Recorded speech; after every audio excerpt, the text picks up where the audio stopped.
तो अयोध्या में 6 दिसंबर 1992 को विवादित ढांचा गिराए जाने के मामले में लखनऊ की सीबीआई स्पेशल कोर्ट अब से थोड़ी ही देर में फैसला सुनाएगी और फैसले से पहले कोर्ट की सुरक्षा बढ़ा दी गई और इस मामले में आरोपी विनय कटियार, चंपत राय समेत कई आरोपी कोर्ट पहुंच गए हैं। सीबीआई ने ढांचा गिराए जाने के मामले में 49 लोगों को आरोपी बनाया था, जिसमें 17 आरोपियों की मौत हो चुकी है, 32 आरोपी अभी है और सीबीआई के स्पेशल जज एसके यादव फैसला सुनाएंगे। एसके यादव का ये आखिरी फैसला होगा क्योंकि वो आज ही रिटायर हो रहे हैं और ये आज ही फैसला आना है। 11 बजे का वक्त बताया जा रहा है, यानी कुछ ही वक्त अभी और बाकी है, ये फैसला पढ़ना शुरू हो जाएंगे जज। और आपको बता दें, हालांकि कई जैसे आडवाणी हैं, उन्हें फिलहाल छूट मिली है, शायद वो नहीं पहुंचेंगे, लेकिन अब से थोड़ी देर में ये फैसला सुना दिया जाएगा। दो तरह के देखिए मुकदमे हैं, एक आपराधिक साजिश की बात सामने आई है कि क्या आपराधिक षड्यंत्र रचा गया उसे गिराने के लिए और क्या भीड़ को उकसाया गया है। ये दो तरह के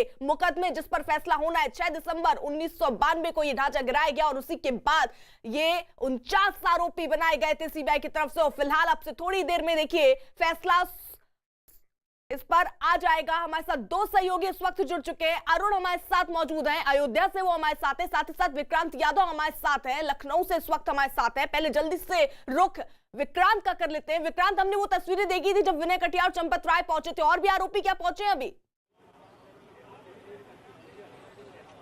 देखिए, बिल्कुल जिन आरोपियों को आना है वो लगभग यहाँ पर कोर्ट में पहुंच चुके हैं और क्योंकि कोर्ट में पुलिस ने एकदम मीडिया के लिए अलग एनक्लोजर बना दिया है, उससे आगे नहीं जा सकते और आरोपी सीधा दूसरी तरफ से आ रहे हैं और सीधा कोर्ट का ये जो सामने गेट दिखाई दे रहा है, ये पुराने हाईकोर्ट की बिल्डिंग है जिसके अंदर विशेष सीबीआई की अदालत है। तो वहां पर आरोपी पहुंच रहे हैं। लगभग सभी आरोपी पहुंच चुके हैं जिनको कोर्ट के सामने पेश होना है, लेकिन कुछ आरोपी जैसे लाल कृष्ण आडवाणी और मुरली मनोहर जोशी अपनी उम्र के कारण, उम्र दराज होने के कारण और इसके अलावा क्योंकि कोरोना की स्थिति चल रही है, उन्होंने अदालत में प्रतिवेदन किया है कि आज नहीं पेश हो सकेंगे। हालांकि जो भी अदालत का फैसला होगा वो सर्वोपरि, वो मान्य होगा और उसी के अनुरूप आगे का कदम उठाया जाएगा।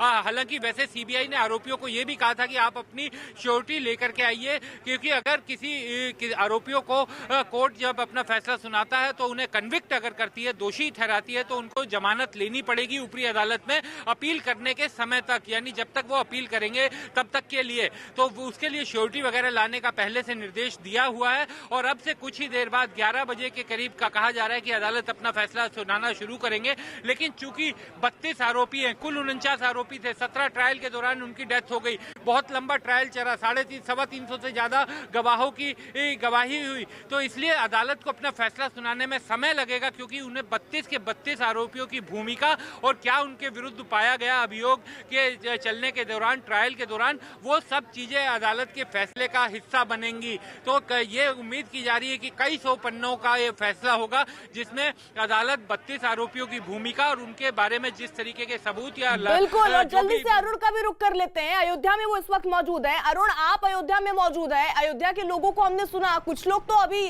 जो है जागरूक है कि आज फैसला आने वाला है, लेकिन कुछ लोग कह रहे हैं कि अब ठीक है, राम मंदिर का निर्माण हो रहा है तो अब इस पर ज्यादा ध्यान नहीं देना चाहिए। कुछ और लोग अगर हो तो जल्दी से छोटा छोटा सा रिएक्शन।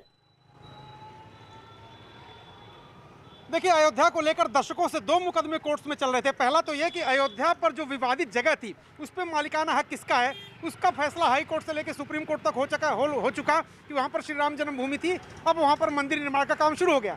दूसरा मुकदमा यह था कि विवादित ढांचा जो ढहाया गया था 6 दिसंबर 92 को, क्या उसके पीछे कोई षड्यंत्र था, क्या किसी खास लोगों ने ढांचा ढहाने में मदद की या उनको इंस्टिगेट किया, उत्प्रेरित किया कि वो ढांचा ढहाएं। उस मामले पर फैसला आज है, जिसमें आडवाणी, जोशी, रितंभरा और उमा भारती सहित तमाम लोग हैं। अगर मैं अयोध्या की बात करूं, ये देखिए, ये जो रास्ता है हनुमानगढ़ी और प्रभु श्री राम का जो भव्य मंदिर बनने वाला है, उधर जाता है ये रास्ता।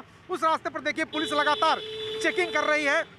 हनुमानगढ़ी, दशरथ महल और कनक भवन की तरफ जाने वाला रास्ता है जहाँ पर राम मंदिर का निर्माण शुरू हो गया है। तो अयोध्या के लोगों में एक बार जब राम मंदिर का मार्ग प्रशस्त हो गया, उसके बाद इस मुकदमे को लेकर के बहुत ज़्यादा उत्सुकता नहीं है। कोई माहौल यहाँ पर उस मुकदमे को लेकर के नहीं है। सामान्य जनजीवन अपनी गति से चल रहा है। तो अयोध्या की अगर मैं बात करूँ तो माहौल यही है कि अयोध्या में राम मंदिर का निर्माण शुरू हो गया है। यहाँ की जनता राम मंदिर के निर्माण से खुश है। आज के मुकदमे को लेकर बहुत ज़्यादा उसके अंदर कौतूहल या उत्सुकता नहीं है। बिल्कुल। और रही आप अरुण हमारे साथ। देखिए, अयोध्या विवादित ढांचा गिराने के मामले में 49 लोगों को आरोपी बनाया गया, जिनमें 17 आरोपियों की मौत हो चुकी है। और इन आरोपियों में लालकृष्ण आडवाणी, मुरली मनोहर जोशी, कल्याण सिंह, उमा भारती, साक्षी महाराज शामिल हैं। इसके अलावा साक्षी रितंबरा भी शामिल है। यानी ये जो टीवी पे आप चेहरे देख रहे हैं इस वक्त टीवी स्क्रीन पर, दरअसल इन्हीं की किस्मत का फैसला आपसे थोड़ी देर में पढ़ा जाएगा। 11 बजे का वक्त है, 10:45 हो चुके हैं, यानी कुछ ही वक्त अभी और बाकी है और आज ही तस्वीर जो है वो क्लियर हो जाएगी। एहतशाम हमारे साथ जुड़े हुए हैं, मुरली मनोहर जोशी के आवास के बाहर इस वक्त वो मौजूद हैं। एहतशाम, क्या जानकारी मिल रही है? क्या मुरली मनोहर जोशी या ये लोग पहुंच रहे हैं? अगर नहीं पहुंच रहे तो क्या वीडियो कॉन्फ्रेंसिंग के जरिए हाजिर हो सकते हैं?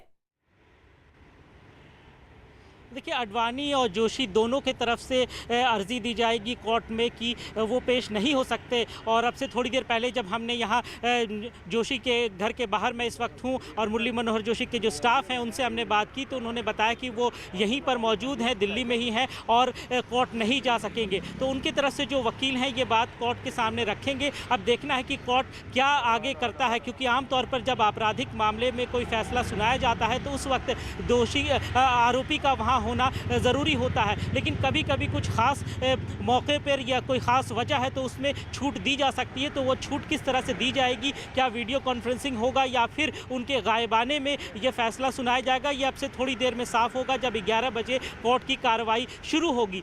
हम बता दें कि मुरली मनोहर जोशी और लालकृष्ण आडवाणी, उमा भारती, ये सब वो नाम हैं जो कि 1990 से जब ये कैंपेन शुरू हुआ था और 6 दिसंबर 1992 में जब उस विवादित ढांचे को गिरा दिया गया, उस वक्त जो बड़े नाम थे बीजेपी के और संघ परिवार के, उनमें से 8 नाम अभी भी हैं जिन पर ये मुकदमा चल रहा है और आज उनके भविष्य का फैसला होगा। और अब से थोड़ी देर में ये फैसला आएगा कि क्या उस विध्वंस में इन लोगों का इसी बीच देखिए बड़ी खबर आ रही है, कुछ ही वक्त का इंतजार, 11 बजे फैसला आने वाला है। सीबीआई स्पेशल जज एसके यादव कोर्ट पहुंच चुके हैं और इसी के साथ साथ जो आरोपी हैं देखिए उनके भी पहुंचने का सिलसिला एक के बाद एक जारी था। विक्रांत अपडेट हम तक पहुंचा रहे थे। न्यूज़ 18 पर सबसे बड़ी कवरेज ये आप देख रहे हैं। आपको बता दें जज पहुंच चुके हैं और इसी के साथ साथ आरोपियों के पहुंचने का सिलसिला भी शुरू है। विक्रांत, देखिए, बिल्कुल विशेष जज एसके यादव अदालत में पहुंच चुके हैं और इसी हाईकोर्ट के, ये जो पुराने हाईकोर्ट की बिल्डिंग है, इसी के ठीक अंदर स्पेशल जज का कोर्ट है जहां पर एसके यादव अपना फैसला सुनाएंगे। और तमाम जो आरोपी हैं जो यहां पर कोर्ट में पहुंचना था जिनको, वो लगभग यहां पर पहुंच चुके हैं। सभी आरोपी, उनके वकील यहां पर कोर्ट में आ चुके हैं और अब से कुछ ही देर बाद सेशन जज एसके यादव अपना फैसला पढ़ना शुरू करेंगे। 32 आरोपी है जिनकी भूमिका के बारे में उन्हें फैसला सुनाना है। तो क्योंकि क्रिमिनल केस में हर आरोपी की भूमिका के बारे में किस तरीके के सबूत हुए, क्या साक्ष्य मिले, क्या अदालत में सुनवाई के दौरान जांच एजेंसी यानी सीबीआई ने अपनी दलीलें रखी और बचाव पक्ष की दलीलें, उन सभी को समाहित किया जाता है, सभी को लिखा जाता है। इसलिए काफी लंबा, ये कई 100 पन्नों का ऑर्डर आने की संभावना है। और अदालत अगर किसी को सजा देती है तो उसको हिरासत में भी लिया जाएगा और उसको जमानत लेनी पड़ेगी इसी कोर्ट से। अगर 3 साल से कम की सजा होती है तो उसे तुरंत जमानत इसी कोर्ट से लेनी पड़ेगी और ऊपरी कोर्ट में जब तक अपील करेंगे तब तक के लिए जमानत वैध रहती है। तो इसलिए ये काफी महत्वपूर्ण ये फैसला है। और अगर अदालत आज बरी कर देती है तो, क्योंकि 28 साल पुराना मुकदमा है, अगर बरी करती है तो भी बड़ी खबर है। और अगर अदालत का फैसला सामने आता है और कुछ आरोपियों को या इनमें से किसी को सजा होती है, वो भी एक बड़ा मामला है। क्योंकि लोगों का ये कहना है, कानून के जानकारों का, कि जो मंदिर की भूमि जमीन के मालिकाना अधिकार का जो मामला था जिस पर सुप्रीम कोर्ट ने फैसला सुनाया, वो जमीन के मालिकाने हक का है। लेकिन जो आपराधिक मामला था वो पूरी तरीके से अलग है। जो विवादित ढांचा गिराए जाने का आपराधिक केस दर्ज किया गया था उसको इससे मिलाया नहीं जा सकता। और क्रिमिनल केस में अदालत आपराधिक केस की सुनवाई करने के बाद अपना फैसला आज सुनाएगी। अब से कुछ ही देर बाद बस 11 बजने ही वाले। विक्रांत, मैं एक बार फिर से आपका रुख करूंगी, आप रहिए हमारे साथ। लालकृष्ण आडवाणी के वकील विमल श्रीवास्तव का कहना है कि कोर्ट में बचाव पक्ष ने तगड़ी दलीलें दी हैं। निर्णय का जहां तक सवाल है, ये इंडिपेंडेंटली एनालाइज किया जाएगा। इस केस में 351 जो साक्षी प्रस्तुत किए हैं सीबीआई ने, उनके साक्ष्य का परिशीलन किया जाएगा। हम लोगों ने जो अपने सबमिशंस, अपने आर्गुमेंट सबमिट किए हैं माननीय न्यायालय के समक्ष, वो इन्हीं 351 साक्षीगणों का जो साक्ष्य है उसके परिप्रेक्ष्य में किए कि किस प्रकार से साक्ष्य को अन्वेषण करके और उस पर विधिक रूप से अपनी मान्यता बनाई जाए। अमित, यानी लाल कृष्ण आडवाणी के वकील तो कह रहे हैं कि कोर्ट में हमने तगड़ी दलीलें रखी हैं। जी बिल्कुल, और ये फैसला आने से पहले उनके वकील यहां पर पहुंच चुके हैं और कुल मिलाकर पूरी परिस्थिति पर पैनी नज़र उनकी लीगल टीम की ओर से रखी जा रही है और फैसला आने के बाद उसका आकलन किया जाएगा, जिसके बाद उनकी प्रतिक्रिया दी जाएगी। जब जब सुनवाई की तारीख हुई है तब तब इनकी यहाँ से लीगल टीम की ओर से अदालत में अपनी दलीलें रखी गई हैं और इनका यही दावा है कि पुख्ता तरीके से जब भी सुनवाई चली उन्होंने अपने साक्ष्य रखने, अपने बचाव के लिए रखे और ये भी इन्होंने न्यायालय के ऊपर आस्था जताई है कि फैसला बिल्कुल सर्वसम्मत होगा, सही होगा, उनके पक्ष में आएगा।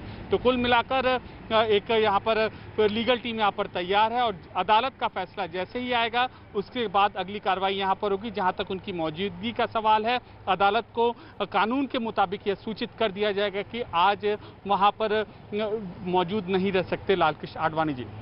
बिल्कुल अमित, रहिए आप हमारे साथ। वहीं हनुमानगढ़ी के महंत राजू दास ने कहा कि विवादित ढांचे का मामला जो है वो खत्म कर देना चाहिए क्योंकि वहां मंदिर होने का फैसला आ चुका है।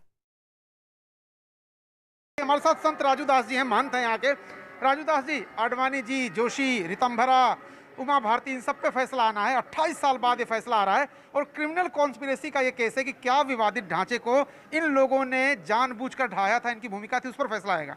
नहीं, देखिए, भव्य और दिव्य राम जन्मभूमि मंदिर का आदेश आया और हमको संविधान में आस्था है, पूरे देशवासी को संविधान के अनुरूप फैसला आया। विगत 70 वर्षों के संघर्ष के बाद कोई फ्री में किसी ने मुझको एहसान नहीं किया, किसी के हमारे ऊपर किसी धर्म के लोगों ने अथक राम जी को कोर्ट का चक्कर लगाया और मुकदमा लड़ने के बाद ऐसा फैसला आया। लेकिन ये बताइए कि अब आगे का क्या रास्ता होगा अगर फैसला आता है? नहीं, देखिए, संविधान में मुझको आस्था है और अब इस मामले को खत्म करना चाहिए। नहीं तो 70 वर्षों से आप देख सकते हैं लोगों ने फुल राजनीति किया, इस पे अथक प्रयास लोगों ने किया, फुल राजनीति किया, हिंदू और मुसलमान।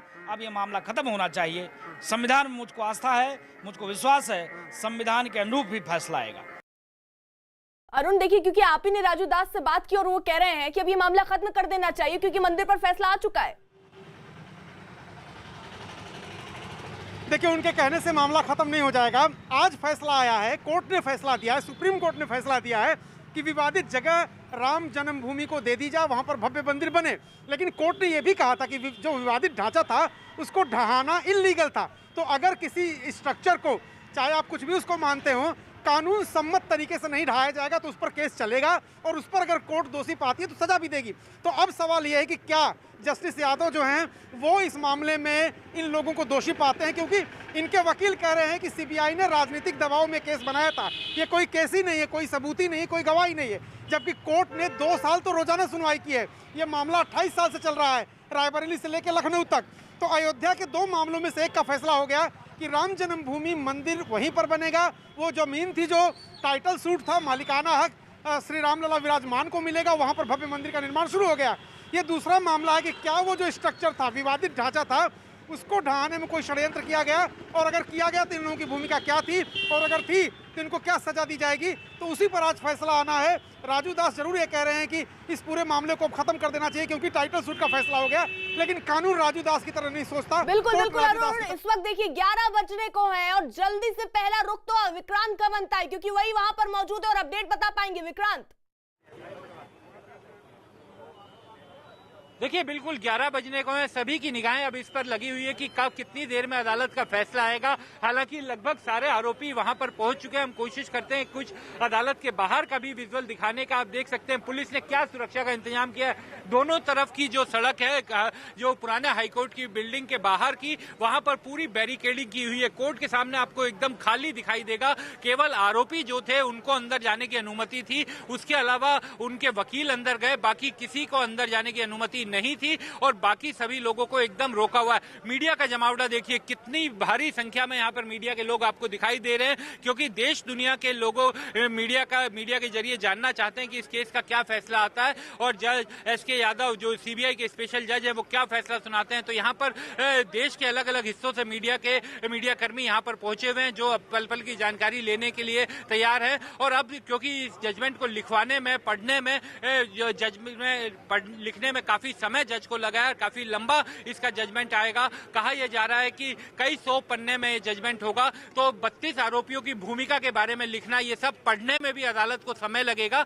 और ये मान के चलना चाहिए कि 11 बजे अगर कोर्ट बैठती है तो उसके बाद भी ऐसा नहीं है कि तुरंत फैसला आ जाएगा। कोर्ट फैसले को पढ़ेगा और जो ऑपरेटिव पार्ट होता है उसको कम से कम पढ़ करके सुनाएगा। अगर किसी का एक्विटल होता है तो वो भी बताया जाएगा, और अगर किसी का कन्विक्शन होता है तो उसके बारे में भी जानकारी जज के जरिए दी जाएगी। विक्रांत आप नजर बनाए रखिए, कोई अपडेट होगा तो मैं जल्दी से आपका रुख करूंगी। एहतशाम का रुख कर लेती हूँ। मुरली मनोहर जोशी के घर के बाहर वो मौजूद है। एहतशाम, कोई हलचल? देखिए, हम सुबह से कोशिश कर रहे हैं कि उनसे बात करने की, लेकिन जो उनके स्टाफ है वो यही बता रहे हैं कि फ़िलहाल वो इस पर कोई अपनी राय नहीं देना चाहते, और जब तक कि कोर्ट का फैसला नहीं आ जाता तब तक वो कुछ नहीं कहेंगे। तो अब हमें इंतज़ार है कि कोर्ट का जब फैसला आए, जो इसमें 8 बड़े नाम हैं, जिसमें लाल कृष्ण आडवाणी, मुरली मनोहर जोशी, उमा भारती, कल्याण सिंह वगैरह, तो इन सब की क्या प्रतिक्रिया होती है। लेकिन साथ साथ हमें ये भी जानना होगा कि ये एक पहला फैसला आएगा जो आपराधिक मामला है उसका, ये निचली अदालत का फैसला होगा। इसके बाद और भी आगे सीढ़ी बची हुई है जिसमें हाई कोर्ट और सुप्रीम कोर्ट है। तो ये अंतिम फैसला नहीं है, ये शुरुआती फैसला है। अब देखना होगा कि किसको किस तरह से कोर्ट देखता है, क्या बरी की जाती है या कोई सज़ा दी जाती है, और सज़ा दी जाती है तो सज़ा की मियाद क्या होती है, उस पर बहुत सारी चीज़ें आगे निर्भर करेंगी। तो अब सबको इंतज़ार है कि अब से कुछ ही लम्हों में ये फैसला आ जाएगा। जी बिल्कुल, यानी देखिए कुछ ही लम्हे अब बचे हैं। बिल्कुल एहतशाम, सही बात कही आपने, और आप सब रहिए हमारे साथ। वही all India Muslim personal law board के संयोजक और वकील जफरयाब जिलानी को भी आज आने वाले फैसले का इंतजार है। उन्होंने कहा कि कोर्ट का जो भी फैसला आएगा वो उसे मानेंगे। उनको कोई इस वक्त हमदर्दी नहीं मिल सकती उनकी उम्र की बुनियाद पर। तो ऐसे ही देश की जनता को न्यायालय पर भरोसा करना चाहिए, और न्यायालय को ये चाहिए कि वो कानून और एविडेंस की बुनियाद पर फैसला दे, ताकि उन पर जो भरोसा है वो ख़त्म ना हो। यानी विक्रांत देखिए, अब कुछ ही वक्त बचा है, 11 बजने वाले। कोई अपडेट आप तक मिल रहा है? कौन कौन लोग पहुंच चुके हैं अभी ये, और साथ ही साथ क्या फैसला पढ़ना शुरू हो गया है जज की तरफ से? देखिए, अभी फैसला पढ़ना शुरू नहीं हुआ है, लेकिन कुछ ही देर में फैसला पढ़ना शुरू हो जाएगा। जब हमने यहाँ से, क्योंकि जो हमें जानकारी मिल रही है लगभग सारे आरोपी पहुँच चुके हैं, सिर्फ मुरली मनोहर जोशी और लाल कृष्ण आडवाणी और इनके अलावा उमा भारती, क्योंकि वो उमा भारती कोरोना से पीड़ित हैं, इस कारण शायद वो भी नहीं आई हैं। लेकिन बाकी तमाम आरोपी कोर्ट में पहुँच चुके हैं, जिसमें विनय कटियार शामिल हैं, चंपत राय शामिल हैं, लल्लू सिंह जो अयोध्या के इस समय सांसद हैं वो भी इस केस के क्योंकि आरोपी हैं, वो यहाँ पर आए हैं, ब्रजभूषण शरण पहुंच चुके हैं। तो तमाम आरोपी इस कोर्ट के अंदर इस समय पहुंच चुके हैं, जज के सामने ही, अदालत के सामने, अदालत कक्ष में बैठे हुए हैं। कुछ ही देर में जज एस.के. यादव सामने आएंगे और वो अपना जजमेंट जो है वो पढ़ना शुरू करेंगे, क्योंकि काफी लंबा ये जजमेंट है, काफी इसको लिखवाने में भी करीब 1 महीने का समय लगा है, और तमाम लोगों की जिराए इस मामले में पूरी होने के बाद जज ने अपना फैसला सुरक्षित रखा था। और करीब 325 के करीब गवाह है, तो आप ये अंदाजा लगा सकते हैं कि 325 गवाहों की गवाही होना, उसके बाद आरोपियों के बयान दर्ज होना, ये एक लंबी प्रक्रिया थी। हालांकि समय इसमें बहुत ज्यादा लगा, क्योंकि राजनीतिक दांवपेच भी इस केस के साथ उलझे। बिल्कुल देखिए, और कुछ ही वक्त बचा है जब इस पर फैसला आना शुरू भी हो जाएगा। हमारे साथ अरुण भी मौजूद है, जो कि अयोध्या में इस वक्त है। अरुण, वहां पर जो लोग हैं वो क्या कह रहे हैं, उनका क्या कहना है? अगर किसी से आपकी बात हो पाए, कोई हो आपके आसपास, तो जरा पूछिए। देखिए, हमारे आसपास कई लोग थे। अभी मैं आपको तस्वीरें दिखाऊं। यहाँ पर देखिए, ये जो इलाका है, इसी इलाके से जो सड़क जा रही है वो जा रही है राम मंदिर का फैसला जहाँ हो गया, वहाँ पर राम मंदिर का निर्माण हो रहा है। वहाँ पर जो लोग जा रहे हैं, आज थोड़ा उनसे पूछताछ की जा रही है, क्योंकि हाई अलर्ट अयोध्या में भी घोषित कर दिया गया है। फैसला अयोध्या से ही संबंधित है। हालांकि उस फैसले का यहाँ के लोगों पर बहुत ज़्यादा प्रभाव नहीं है, लेकिन पुलिस यहाँ पर कोशिश ये कर रही है किसी तरह की कोई हुड़दंग या कोई अव्यवस्था न फैले, और इसके लिए लगातार चेकिंग कर रही है। अयोध्या के लोगों में मैंने जैसा कि बताया कि राम मंदिर के निर्माण का मार्ग प्रशस्त हो जाने के बाद बहुत ज़्यादा उत्सुकता इस मुकदमे को लेकर नहीं है, बल्कि ज़्यादातर लोगों को इस मुकदमे के बारे में पता भी नहीं है कि आज इसका फैसला आने वाला है। इतना ज़रूर है कि इसी ज़मीन, इसी अयोध्या को लेकर के 2 बड़े मुकदमे इस देश की अदालतों में चलते रहे।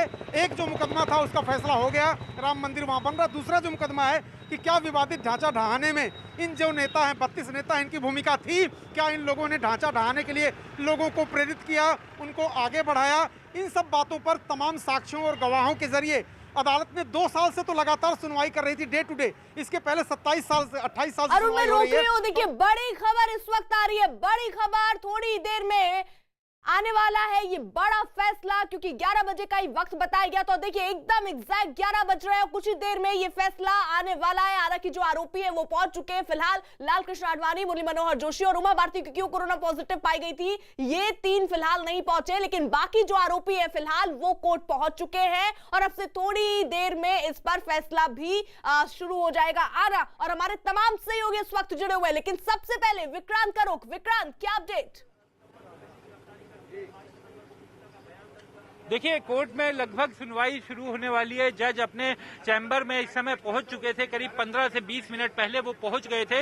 अब वो कोर्ट रूम में बस आने ही वाले हैं। आरोपी जितने भी हैं वो तमाम कोर्ट में पहुंच चुके हैं और उनके साथ उनके वकील भी हैं, क्योंकि आरोपियों के साथ वकील जा सकते हैं, तो कोर्ट में उनके वकील भी बैठे हुए हैं। और अब से कुछ देर में एक दो मिनटों में ही अदालत अपना फैसला पढ़ना शुरू कर देगी। और चूंकि लंबा फैसला होगा तो उसके ऑपरेटिव हिस्से को भी पढ़ने में काफी समय लगेगा। और सभी जो जितने भी 32 आरोपी हैं, क्योंकि 17 आरोपियों की सुनवाई के दौरान मृत्यु हो चुकी है, तो 17 आरोपियों की भूमिका के बारे में बताएंगे कोर्ट। और जो भी उन्होंने अपनी सुनवाई के दौरान पाया है, जो सीबीआई की दलीलें रही हैं, जो गवाहों की गवाही रही है, उसके आधार पर क्या वो फैसला सुनाते हैं, वो फैसला पढ़ना शुरू करेंगे। तो ऑपरेटिव हिस्से को पढ़ने में भी काफी समय लग जाएगा। एक और खास बात की मीडिया की एंट्री अलाउड नहीं है, क्योंकि इतने भारी जमावड़े को देखते हुए आप अंदाजा लगा सकते हैं कि अगर मीडिया अलाउ होता तो अंदर किस कदर भीड़ मचती। इस कारण कोर्ट ने मीडिया को अलाउड नहीं किया गया है। सिर्फ जो केस के आरोपी हैं और उनसे मुतल्लिक वकील जो है वो इस समय कोर्ट में है। और इसी कारण मीडिया को पुलिस ने एनक्लोजर एक दिया है, वहीं पर रहने की हिदायत है। और आरोपियों को, क्योंकि कोरोना का भी समय चल रहा है और आरोपियों के साथ किसी तरह की कोई भीड़भाड़ में कोई घटना ना हो, इसलिए वो सीधा कोर्ट में पहुंच जाए। पुलिस ने पुख्ता इंतजाम भी किए थे और काफी सुरक्षा के बीच तमाम आरोपियों को कोर्ट में भिजवा दिया गया है। और अब सभी का इंतजार है कि जज एस के यादव अपना फैसला क्या पढ़ना शुरू करते हैं। बिल्कुल, और उस पर नजर हमारी बनी हुई है। विक्रांत रहिएगा आप हमारे साथ। वहीं बचाव पक्ष के जो वकील हैं प्रशांत सिंह ने दावा किया कि सभी आरोपी बरी हो जाएंगे। मुझे पूरा विश्वास है कि मुकदमा छूटेगा, क्योंकि सीबीआई पूरी तरह से असफल रही है अपने जो चार्जेस थे उसको प्रूव करने में। वास्तव में पॉलिटिकल दबाव में सीबीआई ने चार्जशीट फाइल किया था राजनीतिक लोगों के खिलाफ। और जब यहाँ 57 विटनेसेस रायबरेली में प्रोड्यूस हुए और यहाँ 294 विटनेसेस लखनऊ ट्रायल में, कुल 351 गवाहों ने कहीं ये प्रूफ नहीं कर पाए हैं कि अक्यूज पर्सन्स ने सुनियोजित ढंग से विवादित ढांचा गिराने का काम किया है। तो इसलिए मुझे पूरा विश्वास है न्यायालय पर कि मुकदमा छूटना चाहिए।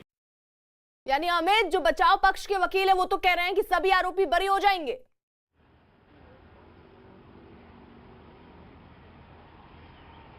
अमित? जी बिल्कुल, यहाँ पर जाहिर सी बात है कि बचाव पक्ष के जो वकील हैं अदालत में उन्होंने अपनी पुख्ता तरीके से दलील यहाँ पर रखी होगी। और आरोपियों की तरफ से जो है वो भी जो वकील हैं उनका भी कहना है कि पुख्ता तरीके से दलील उन्होंने अदालत में रखी है। कुल मिलाकर अब जो कोर्ट प्रोसीडिंग्स है उस पर नज़र यहाँ पर सारे वकीलों की है और ये उम्मीद कर रहे हैं कि जो अदालत फैसला देगा वो उनके पक्ष में आएगा। तो अब वेट एंड वॉच की यहाँ पर स्थिति है, सब इंतजार कर रहे हैं आखिरकार स्पेशल जज है वो क्या फैसला अपना सुनाएंगे। बिल्कुल, यानी अमित जिस तरीके से जानकारी दे रहे हैं, फिलहाल अब से थोड़ी ही देर में कोर्ट का फैसला आना शुरू हो जाएगा। 32 आरोपियों पर थोड़ी ही देर में ये फैसला होना। और देखिए 28 साल बाद कोर्ट का ये फैसला आना है और ऐसे में कई जो नेता है उनकी किस्मत भी देखिए तय होगी। इसी के साथ ही साथ किसकी मुश्किलें बढ़ती हैं और किसकी राह आखिर की आसान होती है, अब से थोड़ी देर में देखिए ये तय भी हो जाएगा। और आपको बता दें 2017 में ही सुप्रीम कोर्ट का 2 साल के भीतर केस निपटाने का आदेश आया था और उसी के बाद 2 सितंबर 2020 से कोर्ट ने फैसला लिखना शुरू भी कर दिया था। और आज देखिए उस पर फैसला आना है। और इस वक्त की सबसे बड़ी कवरेज अयोध्या में विवादित ढांचा गिराए जाने के केस से जुड़ी हुई, और ये कानूनी केस उन केस का सबसे बड़ा नमूना है जो बरसों से अदालतों में लटके रहते हैं और फैसले के इंतजार में पीढ़ियां गुजर जाती हैं। इस केस में 28 साल बाद फैसला आ रहा है जिसमें कुल 49 आरोपी हैं। इनमें से 17 लोगों की तो मौत भी हो चुकी है। और यह केस इसलिए भी अहम है क्योंकि 49 आरोपियों में से कई तो मुख्यमंत्री तक रह चुके हैं, वहीं इनमें लाल कृष्ण आडवाणी जैसे बड़े राजनेता भी शामिल है। इस वक्त की सबसे बड़ी कवरेज अयोध्या विवादित ढांचे में फैसला, हाई प्रोफाइल आरोपियों की किस्मत का फैसला। 28 साल बाद हाई प्रोफाइल आरोपियों पर कानूनी शिकंजा। 6 दिसंबर 1992 को अयोध्या में विवादित ढांचा ढहाए जाने का मामला 28 साल बाद आज फिर आखिरी बार कोर्ट के दरवाजे पर पहुंचा और जिसने बरसों से फैसले का इंतजार कर रही आंखों और कानों को एक बार फिर से बेकरार कर दिया। अयोध्या में विवादित ढांचा गिराए जाने के इस मामले पर पूरे देश की नजर थी। इसकी खास वजह इस केस के आरोपियों की लंबी चौड़ी फेहरिस्त रही। सबसे खास नामों में लाल कृष्ण आडवाणी से लेकर उमा भारती तक बतौर आरोपी शामिल थे।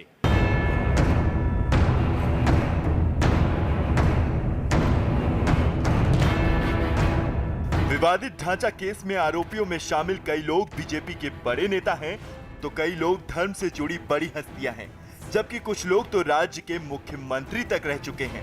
यही वजह है कि बीजेपी के लिए ये केस गले की हड्डी की तरह बन चुका था। अयोध्या में विवादित ढांचा केस में हाई प्रोफाइल आरोपियों में सबसे बड़ा नाम बीजेपी के बड़े नेताओं और पार्टी का गठन करने वालों में से एक लाल कृष्ण आडवाणी का रहा, जिन पर भड़काऊ भाषण देने और ढांचा ढहाने की साजिश रचने का आरोप था। जबकि दूसरा बड़ा नाम बीजेपी पार्टी के वरिष्ठ नेता और पार्टी अध्यक्ष रह चुके मुरली मनोहर जोशी हैं, जिन पर आडवाणी की तरह भड़काऊ भाषण देने और ढांचा ढहाने की साजिश रचने का आरोप है। इसी फेहरिस्त में राजस्थान के राज्यपाल और यूपी के मुख्यमंत्री रह चुके कल्याण सिंह का नाम भी आता है, जो बीजेपी से जनसंघ के समय से जुड़े हैं और विवादित ढांचा केस में उन पर विवादास्पद बयान देने के आरोप लगे हैं। कल्याण सिंह के अलावा इस केस में लाल कृष्ण आडवाणी की करीबी रही उमा भारती का नाम भी शामिल रहा, जो अपने बेबाक बयानों से बीजेपी में फायर ब्रांड नेता के नाम से मशहूर हुई और कम वक्त के लिए ही सही लेकिन मध्य प्रदेश की मुख्यमंत्री बनी। उमा भारती पर भड़काऊ भाषण देने के अलावा ढांचा ढहाने की साजिश का आरोप भी लगा। बीजेपी के बड़े नेता और बजरंग दल को बनाने में अहम भूमिका निभाने वाले विनय कटियार भी आरोपियों की लिस्ट में शामिल रहे, जिन पर भड़काऊ भाषण देने और ढांचा ढहाने की साजिश रचने और लोगों को उकसाने का आरोप लगा। मुझे लगता है आप उसमें जो कंटेंट्स हैं, जो ऑब्जर्वेशंस ऑनरेबल कोर्ट के, वो इसमें इंपोर्ट कर सकते हैं, उनको आप रेफर कर सकते हैं, अगर वो आपके जिस एक्सटेंट तक हम लोगों ने समझा कि वो उपयोगी हैं न्याय की दृष्टि से। जैसे कि आस्था का प्रश्न है,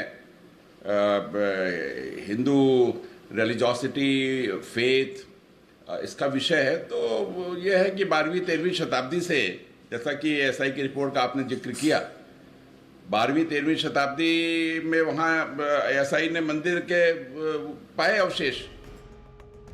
इसके अलावा आरोपियों में धर्म से जुड़े लोग भी शामिल थे, जिनका जनता पर खासा असर रहा। इनमें राम जन्मभूमि न्यास के प्रमुख और जहंत नृत्य गोपाल दास सबसे बड़ा नाम रहा, जो पिछले दिनों कोरोना पॉजिटिव होने की वजह से आज कोर्ट में नहीं पहुंच सके। इसके बाद दूसरा नाम उन्नाव के सांसद और धर्म गुरु साक्षी महाराज का आता है। इस फेहरिस्त में साध्वी रितंबरा का नाम भी शामिल है, जिन पर लोगों को उकसाने और भड़काऊ भाषण देने का आरोप है। सांसद रह चुके और अयोध्या में श्री राम जन्मभूमि ट्रस्ट के सदस्य राम विलास वेदांती, राम मंदिर ट्रस्ट के महासचिव और विश्व हिंदू परिषद के उपाध्यक्ष चंपत राय का नाम भी शामिल है। इस हाई प्रोफाइल आरोपियों की लिस्ट में निर्वाणी अखाड़े के प्रमुख और राम मंदिर के पक्षधार रहे धर्मदास का नाम भी मौजूद रहा। 28 साल तक चले अयोध्या के विवादित ढांचे केस में कुल 39 आरोपियों में 17 आरोपियों की मौत हो चुकी है, जिसके बाद आरोपियों की लिस्ट में 32 नाम ही बच गए, जिनकी किस्मत का फैसला आने के बाद आज का दिन ऐतिहासिक दिन बन गया है।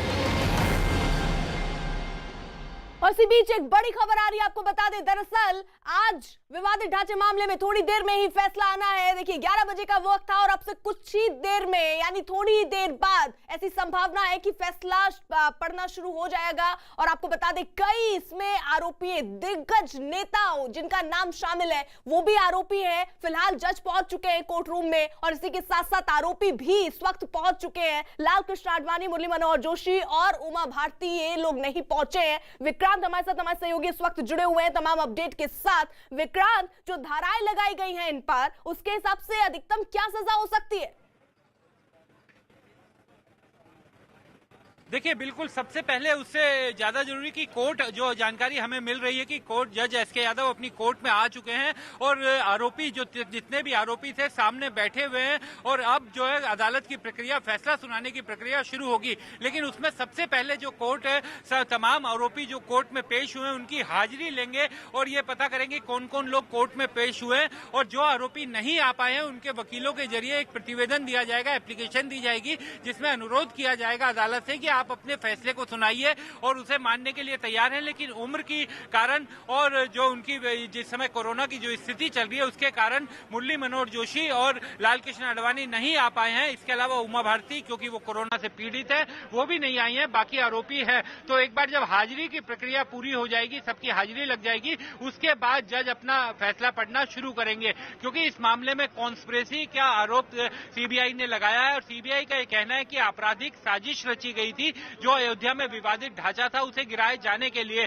तो अगर आपराधिक साजिश का आरोप ये तय साबित होता है और अगर कोर्ट इनको 3 साल या उससे कम की सजा सुनाती है तो उसके बाद जमानत भी यहीं से लेनी पड़ेगी। क्योंकि ऊपरी बिल्कुल, यानी विक्रांत रहिए आप हमारे साथ। अब से थोड़ी देर में देखिए फैसला इस पर आना शुरू भी हो जाएगा। विक्रांत हमारे साथ बने हुए हैं, पल पल के अपडेट हम तक पहुंचा रहे हैं। वही अयोध्या विवादित ढांचे में आरोपी जय भगवान गोयल ने कहा कि कोर्ट का जो भी फैसला होगा वो उन्हें मंजूर होगा। जय भगवान गोयल ने कहा कि अयोध्या में मंदिर बन रहा है और अब अगला लक्ष्य मथुरा और काशी होगा। अयोध्या में विवादित ढांचा गिराए जाने के 28 साल बाद आज अदालत का फैसला आ रहा है। हमारे साथ बात करने के लिए मौजूद हैं जय भगवान गोयल, जो इस केस के आरोपी भी हैं। जय भगवान जी, 28 साल बाद इस केस का फैसला आ रहा है। आज आप सबको बुलाया गया है कोर्ट में, सजा जिस समय फैसला सुनाएगा कोर्ट उस समय पेश होने को भी कहा गया है। आज कोर्ट ने हम सबको बुलवाया है। कोर्ट के आदेश पर ही हम आज यहाँ आए हैं और कोर्ट सीबीआई कोर्ट फैसला सुनाने जा रहा है। 28 साल से बराबर हम कोर्ट में आ रहे हैं। जब भी कोर्ट ने बुलाया है हम कोर्ट के सामने आके पेश हुए हैं। अब आज सीबीआई कोर्ट फैसला सुनाने जा रही है कि षड्यंत्र था। क्या षड्यंत्र था? पहली बात तो मुझे हमेशा से इस बात का मेरा विरोध रहा है कि षड्यंत्र काहे का। कोई डकैती थोड़ा मारी हमने, कोई डकैती मारी है, कोई रेप किया है, कोई चोरी की है, क्या किया है? 6 दिसंबर 1992 को वहाँ पर मौजूद हर एक कार सेवक में स्वयं हनुमान जी आ गए थे। राम जी कृपा से वहाँ पर मौजूद हर कार सेवक हनुमान जी के रूप में आ गया था और उन्होंने वो ढांचा नेस्ता नाबूद कर दिया। अब सीबीआई कोर्ट अगर के षड्यंत्र है तो षड्यंत्र काहे का? से जो आपका पक्ष रहा है कि आप वहां मौजूद थे, बाकी लोगों के साथ मौजूद थे और जो ढांचा गिराया गया उसमें पूरी तरीके से शामिल थे। हम लोग तय करके गए थे कि ढांचा बचना नहीं चाहिए। राम जन्मभूमि मंदिर के मुख्य पुजारी आचार्य सत्येंद्र दास ने विवादित ढांचा केस के सभी आरोपियों को बरी होने की उम्मीद जताई है। जितने भी आरोपी हैं सबको बरी कर दिया जाए, कोई भी आरोप उन पर नहीं है और उनको बरी करके सइज्जत उनको बरी कर दिया जाए कि इनके पर कोई आरोप नहीं है और जो भी केस किया गया था वो वस्तुतः सही नहीं था।